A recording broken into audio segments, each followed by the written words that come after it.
Previously on BYL. I was just like a yes person. I never felt I had the right to say no. Like, do you get, like, I just felt like everybody was above me. Like, there is no no for me. Like, if you come to meet me for something, even if it's inconvenient for me, I'll say yes to you because I felt like I just wanted you to like me. You know, it was bad because at some point, immediately after graduation, it was difficult to get a job. My uncle would tell me, you are SS, I better sit there in the house. Don't go and start stressing yourself so that you do not go and die in the process or something. And it's not as if they're handing you money. They're not giving you money.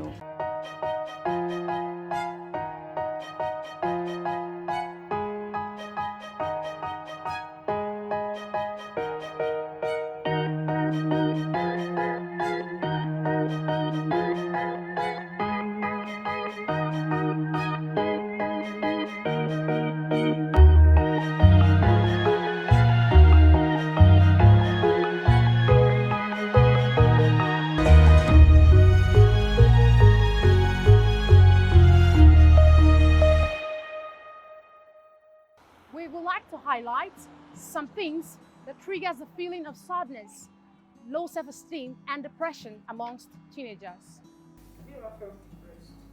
Yes. Okay, what happened? Deaths of my family member at the same time. My aunt and my grandpa. They were coming to visit me and my family. They live in Abuja, so they were coming to visit us by road. They had an accident. Let's say what I want to do, as in my future and what is happening now, they don't correlate. Those are the things that bring me down. And looking at other people, what they are doing, and looking at myself, such like that. Let's say if I choose my peers, some of them they have, say they use big phones like iPhone, most of them, almost all of them, and they wear different designers. But me, I'm just kind of moderate. I'm say average. And even most times when they want to go out, when I see that, even when they tell me that they'll pay for me, I'll be like, don't worry, I'm not going. That my mates are not there, stuff like that. Then when it comes to my future and now, like before I said I wanted to dance now, but we are looking at things, Nigeria and all this. Nigeria, who give a fuck about all this? Nobody cares, except by luck or you have connection. Nobody cares. What everybody is chasing is money in Nigeria. And so I was like, I kind of dropped down, but I did not take it as a job. I took that as a break. And again, and now, I wanted to study economics. And now my dad, before I wanted to study accounting. Then my dad told me I study economics. And now I want to enter university. My dad is telling me I study accounting again. And for me to go back, I'm not like, why should I even follow him? Then he gave me money for JAMB registration. Then I put economics, and now he's angry with me. And all these things. He was not explaining to me why he said that. Because economics is kind of broad and this is state management. While accounting, I can come to this firm and work. But economics, it has to do with a larger firm. So he was telling me that because of the way things are, so I'll be able to work in school, stuff like that. And then I understood, but I had already moved away from that path, and now it's bringing me down somehow. I don't know how to do things. How did you feel like killing myself?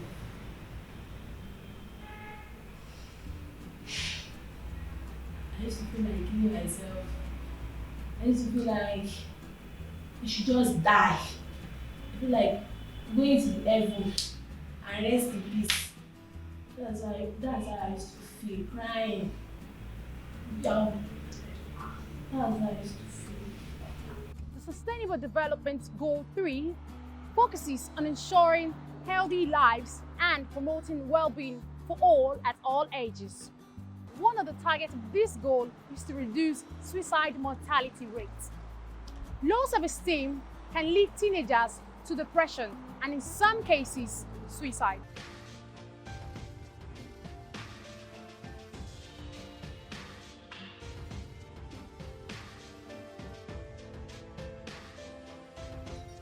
So first thing is for that child, for that teenager to understand that pressure will come. It's part of that growing up stage. So there are some certain things you can't run away from. There are phases in our life and there are stages in our life. A girl will menstruate at that age. A boy will break his voice, become husky, and then they start growing pubic hair. They can't run away from it because the estrogen is talking in the girl and the testosterone is talking in the boy. So these are things that they should even be aware of before they reach that teenage age, so that when they get there, they won't see it as abnormal. Rather, they will see it as this puberty is coming. I'm growing. That means I will soon be this. That means I will grow beards. And because it can be very anxiety provoking if they don't know about this, and then all of a sudden the girl starts menstruating or all that. So the truth is that for every teenager to work on this peer pressure thing, to ensure that they're able to build a healthy self-esteem, and of course keep their head in place or intact or more focused, is that ability to be able to, for us we say, withstand peer pressure or deal with peer pressure. But is the how that is very important. Is the how that we need to teach them. And some of the how ways that we can teach them the how is that letting people around them to understand that these things are not, that they will impact their own life negatively. So for example, peer pressure will come with the issue of drug abuse. Peer pressure will come with the issue of forming court. Peer pressure will come with the issue of even doing exam malpractice. So many of those negative vices. But when they understand the implication of what they are into, it will also help them to deal with that. Because at that teenage age, that is where we have one of the psychosocial traits that they have there is role identity. And once they have issues with role identity, they have identity crisis issues. So we as parents, we have to be role models. Talk to how many teenagers these days, you start telling you their role model is somebody this, is somebody that. What happened to your father and mother? No. So we have a major role to play that will help them to withstand the negative pressure that will come. Will it come? Yes. It's not something that they will go to, because your child will go to school. You are not homeschooling. Even when you homeschool, relatives come, friends come. You are not an island. So we need to also understand that, because some parents will say, no, my child cannot counter peer pressure. Your child will go to the supermarket. Your child will go to the barber shop. Your child will go to the play center. Your child will go. So homeschooling does not mean that your child doesn't interact with other people. And it's a second that peer pressure can happen, and they say, just take this blue pill. It's good for you to make you grow fast. So really, it's like the Momo challenge that came up some months ago, last year, that it talked about suicide, that would direct a child to go and kill him or herself. So these are the things. Peer pressure will come. Even adult pressure now is worse than the children peer pressure. My friend bought a Benz, me too, I want to buy a Benz. Meanwhile, you forgot that there's maintenance, there's fuel, there is insurance issues when they come and all that. Is it a Benz you need now? You don't have the money. Just buy the one that you can maintain. Toyota. Durability, fuel consumption better, maintenance cheaper, rather than what your friends. So peer pressure will come. We have to play a role in letting them know that there are ways they can deal with that peer pressure. So having a healthy support system around them is very key. And that healthy support system starts with the family, not only in school. We parents have to know our children's friends and their families. Not just, XYZ is my friend in school. You, the parent, don't even know XYZ's family. But that XYZ family, they are from a dysfunctional family setting. It will rub off on your child. So a healthy support system is very good. Then, of course, the school environment should be positive enough. So there's what we call positive school climate and positive school environment. They are very key factors in making children feel connected, supported, and wanted in a school environment. You don't need to tell a child, don't jump that fence. when you make the child create a healthy support, positive environment enough, the child will be seeing a fence. Even if they say don't pass that, you know, until you hear the closing bell, the child will see a fence because they know that as one of the rules, they shouldn't cross that until it is school bell closing time. So positive home environment, positive school environment and school climate, they are also very key. And of course, the interaction you have with your child, they help in peer pressure. When you tell them the truth, let parents also be able to show their children the vulnerability and the challenges they go through. It helps them build resilience and also withstand pressure when their friends are telling them otherwise. They're like, but my mom the other day I had this issue and she was able to deal with it. So I don't need your pill to be able to deal with it. My mom is fine now and I know I'll be fine. So it's not a weakness of character, but also helping that child. And we should also be able to teach our children how to remove that sense of entitlement and be able to have delayed gratification. That I want it and I want it now. We should be able to let them know there's what they call delayed gratification. Because with delayed gratification, they will not be looking for things to build up their self-esteem, which will, you know, out of peer pressure.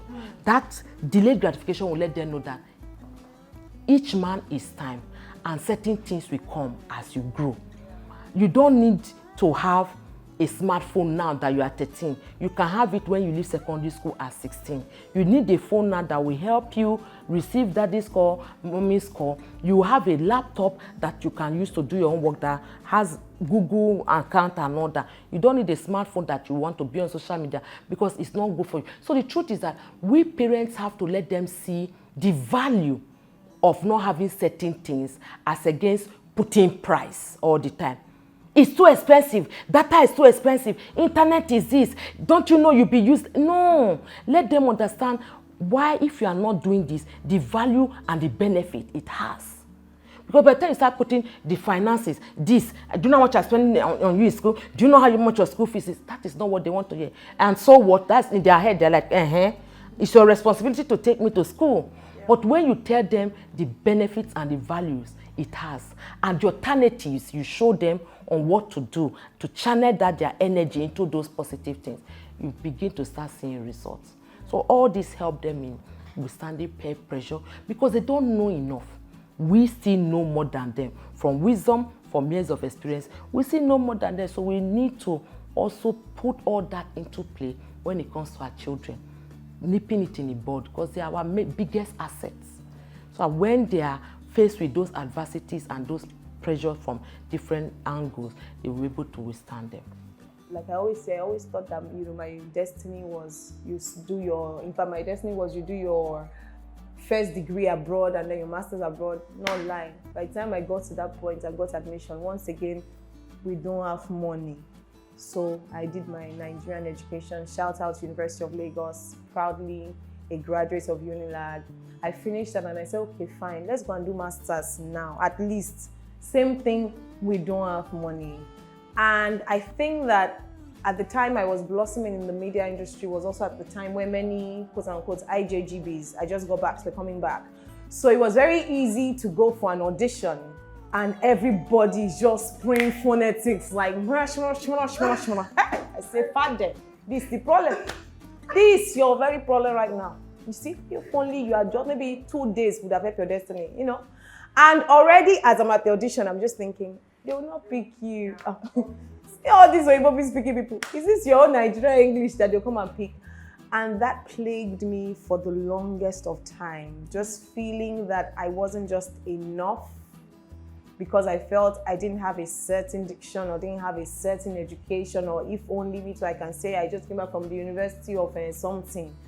But, and all of those things are just mindsets. They are truly all just mindsets. You've not even entered the door. You're already thinking they are going to send you back because you don't sound a certain way. You know, so there are so many things. And I see that it is worse with this generation. It is so much worse. We didn't even have social media. We were not so much in each other's lives. Do you understand? This was just what I saw. How much more when I can spend 24 hours looking at 10,000 people's lives and I'm seeing someone post her nice bag, her nice shoe, her nice shirt, her nice dress. And I come from a family where all you can do is yaba bend down. Are you going to kill yourself? All you can do is one shoe that shoe you wear it for 1 year. If at the end of 1 year you say, shoemaker, please help me to patch this up again. And if that's your life, it's not a bad thing, because your life will not end there. It is important for you to understand that pressure will come. There are things that will happen to you as you grow up. Just know that you are not the only one going through it, and that it won't last forever. Next on BYL. So growing up, a lot happened within. So I didn't really have friends because I felt that, I'm sure they may not understand that I felt they were better than me because I had so much flaws. I think what failed was because from home, I felt I was not needed.